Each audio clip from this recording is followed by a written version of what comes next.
Los rabinos de Malvinas. El subtítulo dice La comunidad judía argentina, la guerra del Atlántico Sur y el antisemitismo, prologado por un gran periodista inglés radicado en Argentina, exdirector del Buenos Aires Herald en los años más duros de la guerra, que fue Andrew Graham Yule, que tuvo que irse. Y por supuesto, bienvenido, Hernán. Muchas gracias. Bueno, antes que nada quiero preguntarte, ¿este es un país antisemitista? ¿Antisemita?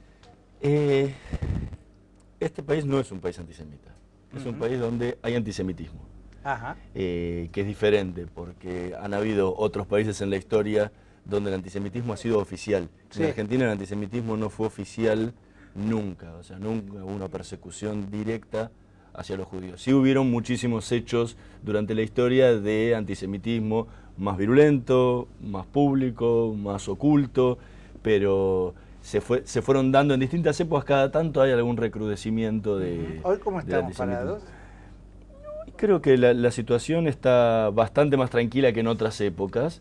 Siempre sigue habiendo casos puntuales, profanación de tumbas en los cementerios, Sí. pintadas en algún El colegio. de la tablada siempre el blanco, ¿no? Sí, en el tema de los cementerios tiene más que ver. Hoy, por ahí, después del atentado a la AMIA, como las comunidades están mucho más cuidadas, es mucho más difícil entrar a hacer una pintada o en la puerta de una comunidad porque hay policía dando vueltas, hay cámaras de seguridad. Sí, Entonces, es mucho más. Esos hechos que antes se repetían mucho más, se han repetido menos, y los cementerios, como son tan grandes, son un blanco mucho más simple, ¿no? Más permeable. para que puedan entrar. Bueno, vamos ahora al tema. ¿Qué te llevó? Porque vos habías escrito un libro anterior muy interesante, y creo que fue durante el escribir ese libro que apareció este tema, buceando seguramente en archivos y demás, la irrupción del judaísmo como religión entre quienes estaban destinados en la guerra de Malvinas, ¿no? En el conflicto de Malvinas. El tema, o sea, yo vengo investigando todo lo que tiene que ver con la comunidad judía y la dictadura desde el año 1998. ¿Fue un blanco la religión, los judíos de la dictadura? Bueno, en mi nuevo libro va a estar saliendo el mes que viene. ¿Qué se llama? Los judíos y la dictadura. Ajá. Cuento un poco todo ese tema, los cálculos, las estimaciones más o menos hablan de 1.500 judíos desaparecidos, sobre los 30.000, y es un porcentaje mucho más alto de lo que era la comunidad judía en esa época, que no sobrepasaba el 1% de la población total. Pero, sin embargo, ninguno de ellos, o muy poquitos casos aislados, fueron secuestrados por su condición judío. Lo que sí, cuando eran torturados en los centros clandestinos de detención, tenían un aliciente extra o un premio extra por su condición de judío, y los interrogatorios, el tema del judaísmo... Eran más malvados a la hora de la tortura. 100%. O por ahí eran más sádicos. Más sádicos. Ahí me cuesta hablar un poco de que sufrieron más o sufrieron menos, porque la tortura, cuando se sufre, ya no hay un medidor de sufrimiento. Todos sufren por igual. Totalmente. Pero había un ensañamiento especial con los detenidos desaparecidos judíos. En el tema... Pero me decías que en el justamente tema de este, yo venía aparecen los de los rabinos. Empiezo a leer la prensa judía de la época, sí, y encuentro un pequeño articulito de 3 líneas, 4 líneas, que decía que 3 rabinos viajaban a Malvinas.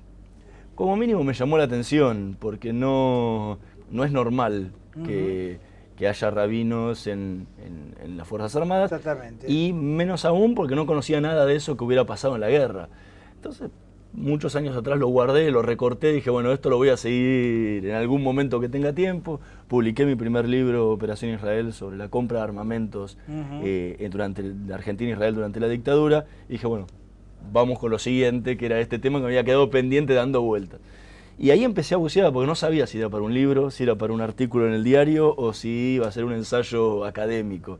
Y empiezo a bucear y me doy cuenta que es la primera y única vez en la historia argentina que un religioso de otra fe que no sea la católica forma parte de las Fuerzas Armadas Argentinas. ¿Pero en forma oficial o fueron por invitación puntual en ese momento? O sea, que formaran parte, por lo menos que tuvieran la posibilidad de hacer su trabajo ahí, ¿Y sea oficial o de no. quién, Esto fue un pedido de la comunidad judía. La comunidad pidió y en ese momento Galtieri, que estaba al frente del gobierno, accedió. Sí, el que accede, o sea, por ahí, no sé si Galtieri mismo fue el que dio la orden, porque esto fue un pedido al Estado Mayor Conjunto, Sí, bueno. que era el que manejaba Sí. todos los temas de la guerra. No creo que le fueran al presidente con una cosa Bueno, por ahí tan chica, de pero cualquier fue manera el había Estado una Mayor comunicación, Conjunto, que seguramente, ¿no? en ese momento era el contraalmirante Suárez del Cerro, Sí. el que estaba al frente. Le presentan primero el pedido cuando 2 semanas después de la recuperación, no les dan respuesta, no les dicen absolutamente nada. Cuando empieza la guerra en sí, o sea, después del 1 de mayo, que son los primeros bombardeos, ahí vuelve la comunidad a hacer el pedido y en ese momento sí aceptan que estos rabinos viajaran a asistir a los soldados judíos que estaban tanto en las islas como los que estaban desplegados en el continente. Por eso eran 3. Uno de los rabinos tenía destino Puerto Argentino, el otro rabino tenía destino Comodoro Rivadavia y el tercer rabino tenía destino Río Gallegos. Bien. ¿Tuviste ocasión? ¿Viven algunos de los rabinos? Los 5. ¿Los 5? ¿Sí? Sí, son 3, pero son 5. Parece que me estoy contradiciendo, pero como los rabinos son de cada comunidad. Sí, es cierto. Y son muy pocos los que tienen 2 rabinos por comunidad, o sea que el rabino se va, queda vacante la cosa, entonces se habían hecho un sistema de postas para ir turnándose y reemplazándose y poder seguir cumpliendo con la función. Entonces por eso terminaron siendo realmente 5 rabinos en lugar de 3. Contame, de esta investigación, ¿qué es lo que más te impactó? ¿La situación de los judíos en la guerra, tanto los que estaban en el continente esperando o no ser trasladados y los que estaban en donde fue la batalla, o el testimonio de los rabinos? El testimonio de los rabinos para mí fue interesante desde el punto de vista de cómo había sido la experiencia de un religioso judío en las Fuerzas Armadas. Ajá. Porque, o sea, testimonios de, como vos comentabas en la apertura, de que el judío era tratado en forma diferente cuando hacía la colimba, lo encontré diseminado por todos los regimientos del país, más grandes, más chicos, unidades más grandes, unidades más chicos, pasaba siempre, era una constante. Y no solo en la época, sino en todas las épocas que fui hablando con gente. Pero el tema que a mí más me impactó fue el tema de lo que sufrieron los soldados judíos en Malvinas. ¿Por el destrato? Por lo irracional, porque el antisemitismo es irracional, o sea, cualquier discriminación es irracional. O sea, maltratar a otra persona por alguna característica propia es irracional. Pero hacerlo encima, en medio de una guerra, cuando esa persona te está defendiendo a vos mismo, o puede llegar a defenderte a vos mismo, cuando venga el ataque, es totalmente desquiciante. O sea, ya roza lo surrealista directamente. Porque es imposible pensar que un oficial o un suboficial podría estar torturando a ese soldado que estaba defendiendo la patria de la misma forma que la defendía el agnóstico, el católico o el protestante o el que fuera. Sentir que ese soldado le decían, ¿qué hace usted acá parado si usted es judío? Y era un chico de 18, 19 años con un fusil en la mano, muerto de frío, mal alimentado, mojado porque las trincheras entraba agua por todos lados, llovía. Es una situación que es muy difícil planteársela. O sea, ¿Cuál era la reacción? Porque seguramente habrás tenido testimonios de los compañeros de vivencia, ¿no? Había 2 reacciones. ¿Eran católicos o agnósticos? Había 2 reacciones. O sea, la reacción del momento era la pasividad. ¿Por qué? Porque cuando el jefe tortura... No meterse y no te podías meter, porque no era por no involucrarse, porque el primero que decía algo, lo estaqueaban de la misma forma que habían estaqueado al otro. O sea, la pagabas, porque ahí eran todos iguales. O sea, el maltrato era en general, o sea... Hay muchísimos casos de torturas a soldados de todas las religiones. Que se termine con el servicio militar obligatorio, bueno, ¿no? Terminó por eso, pero en la guerra hubo muchísimos casos de tortura. No quiero decir que todos los oficiales y suboficiales han torturado a su tropa, pero hubo muchísimos casos. O sea, ese oficial que te torturaba a vos, que torturaba al judío, también estaba torturando a los demás. Pero una vez más, el judío recibía un aliciente, algo especial por su condición de judío.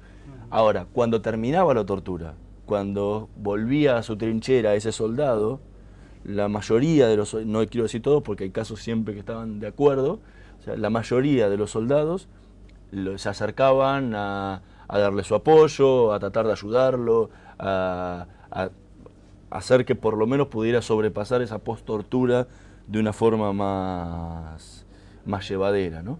Entonces, ese era el sentimiento real de los compañeros, pero la impotencia ante la autoridad, que encima estás en el medio de una isla y es el que manda, es muy difícil, era muy difícil que ellos pudieran reaccionar de otra forma. ¿Tenés idea si este libro lo leyeron hoy miembros de las Fuerzas Armadas y qué opinión les ha generado esto que en realidad vos ponés sobre la mesa un tema hasta hoy prácticamente no develado en forma masiva, ¿no? El miembro de las Fuerzas Armadas lo han leído seguro.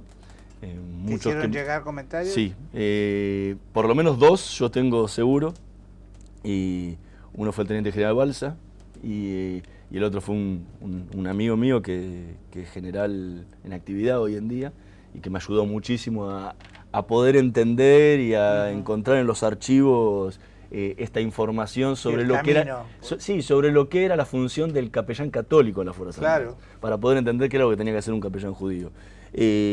Los dos me han felicitado por el libro y les ha gustado mucho la forma en que lo abordé, porque el libro no es un ataque a las Fuerzas Armadas. O sea, yo no busco atacar a las Fuerzas Armadas, sino era contar lo que pasaba. Poner sobre la mesa lo que ocurrió. 100%. ¿Y qué dice la comunidad judía?